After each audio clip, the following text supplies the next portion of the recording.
Josephine County Republican. It is March the 24th, 2026. We've got our Patriots Conference coming up in 4 days this Saturday.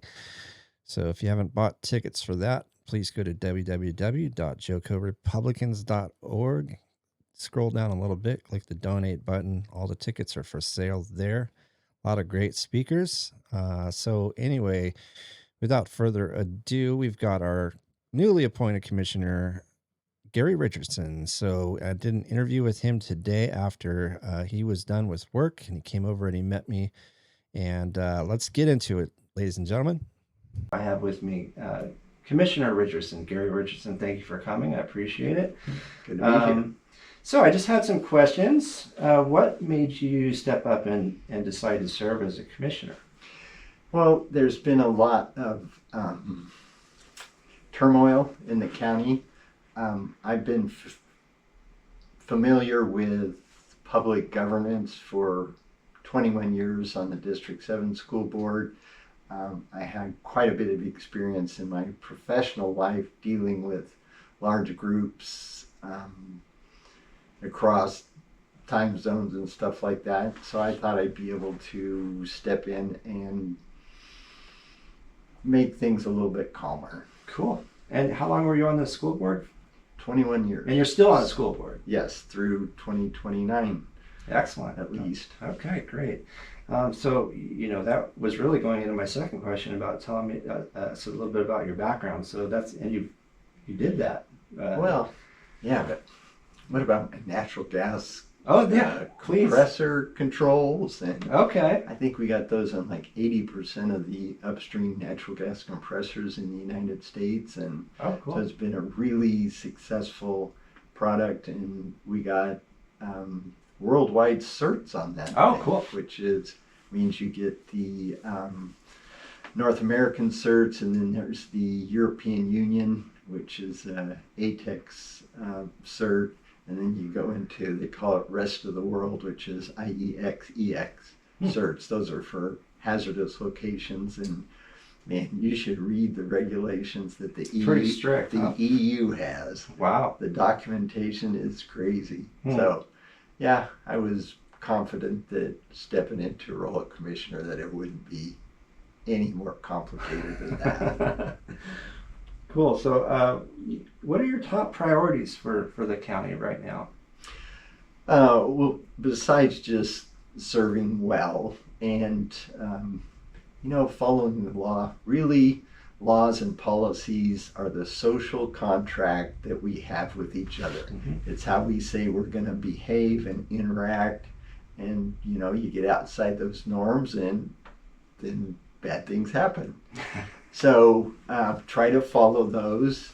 It reduces friction among the citizens. And so I'm just hoping by following those laws and policies and things, to get things a little bit calmer. Cool. Excellent. And so how do you plan to stay connected with and listen to the community throughout this? So you're running you're here until November. It's a temporary position. Is that correct? Yeah, actually till I think December 31st. Okay. Technically, yeah. Yeah, maybe till January 2nd. I'm not quite sure. So as far as outreach and people that want to come in and talk to you, they just kind of have to go in and ask to speak to you? Or call me or email me. Great. I answer my phone. I'm not one of those people that I get all sorts of weird phone calls, Yeah. Yeah, no. So hopefully by the end of your term, what would success look like to you? Well, actually there's a number of things that are not in good order, mm-hmm. I would say. And currently, because of the conflict, we can't seem to just get to solving some of those.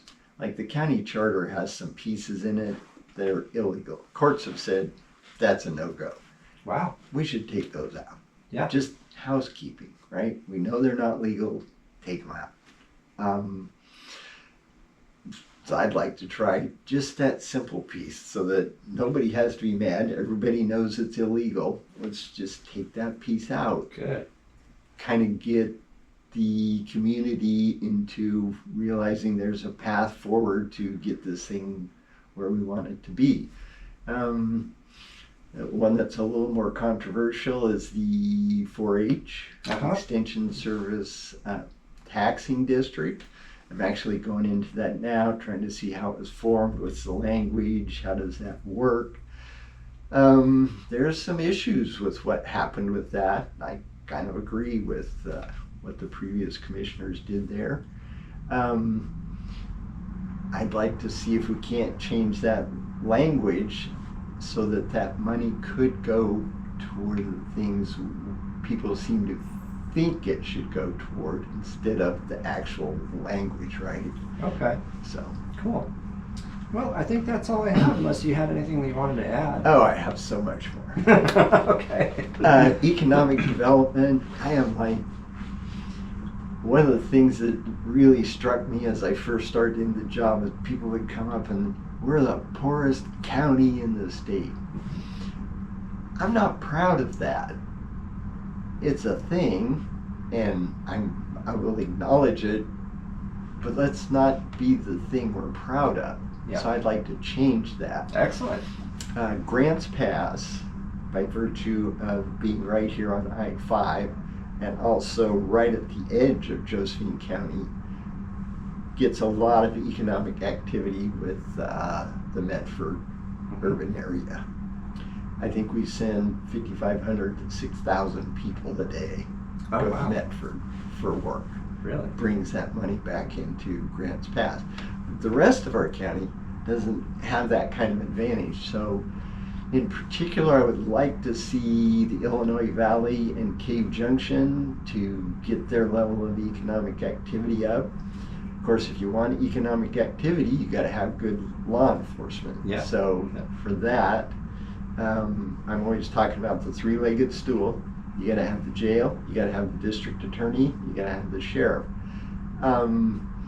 So it's not just all about the sheriff's patrols. We got to get the district attorney's office needs to be funded. There's some issues there related to pay, and that's always a sticky point when you're a poor community. You're going to look at it. We're paying these people in these jobs way above what most of us make.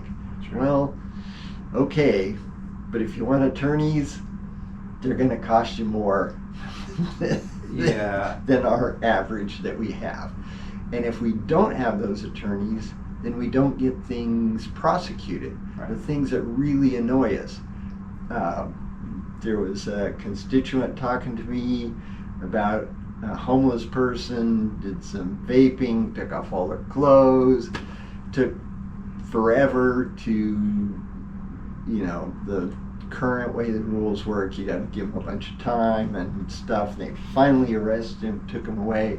Comes back from the district attorney, don't have enough resources to prosecute. Yeah, we're reading about that online too. Yeah, It's so, happening. Getting the sheriff up there to 24/7 patrols and stuff, that's great, but we also have to keep that district attorney up there also. The other thing is we need to stop bleeding sheriff's deputies. It takes almost a year to train someone. Yep. And Sheriff Daniel has a good training program, and it's almost like you get to go to college, get paid to go to college, and as soon as you're done with college, then you go get a job somewhere else. Yeah. We got to stop doing that. Right. So, unfortunately, that means we're one of the keys to that was getting the stability of the law enforcement service district. But the other piece of that is we're probably going to need to raise our deputy pay so they stop leaving. Yeah, and I'm on the city's public safety committee, right? And we had spoken with the DA. He came in and talked to us, and he said, it's trying to have attorneys that, they pay so much more up in Portland than we do down here, and trying to have them be enticed enough to stay down here. Mm-hmm. And that's exactly what you're talking about, because it's like the pay scale for an attorney is way up there But Yeah. trying to keep them, just have them stay here, that's even harder. Yeah. Now we don't need to pay as much as they pay in Portland, and oftentimes I've said this comes from my school board stuff.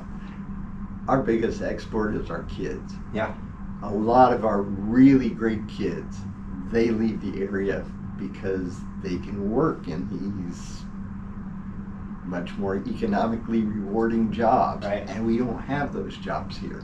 So if we can start building up our economic activity here, we'll keep more of those good kids around here. But back to the district attorney, some of those kids are attorneys. They will work here for less than Portland pay because they're familiar with the area. It will still be good pay. I'm not saying it has to be so low that they're going, yeah, I can't stay here, I gotta go to Yeah. Portland. But if you can get it close, it doesn't have to be equivalent to Portland. Okay. And another thing he said is you would love to have 3 more guys.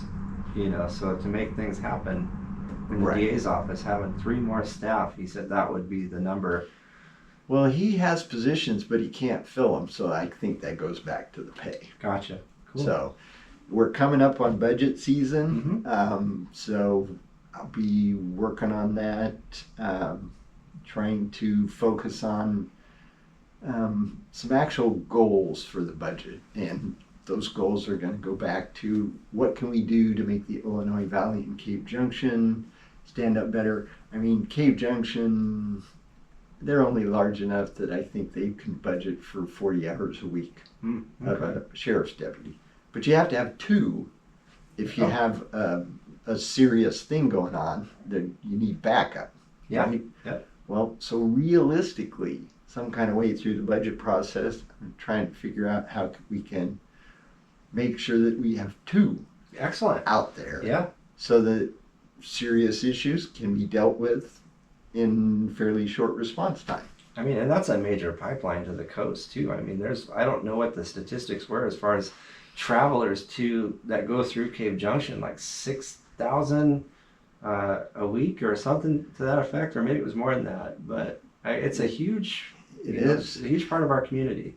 And, it'd just be nice for Cave Junction. As you have more in law enforcement, then you get more business activity. And, as a goal, I would really like to improve 199 from the Oregon border to I-5. Yep. For Josephine County, if you look at it, I-5 cuts through just kind of the eastern piece of Josephine County. 199 essentially goes through the heart of the rest of the usable land in Josephine County. We all know we got 70% in federal land. Right. Well, and there's kind of a reason. It's like it goes like this and it goes like that. Yeah. Yeah. So getting that 199 corridor as, I forget the right term, but essentially a business type corridor and make it safer because it is a very dangerous road the way it is now. That would certainly be a goal. That's going to have to be somebody after my time. Yeah, that's a big goal. But if you don't start, Yes. you can't get there. That's right. Oh, cool. Did you have anything else that you wanted to talk about, or?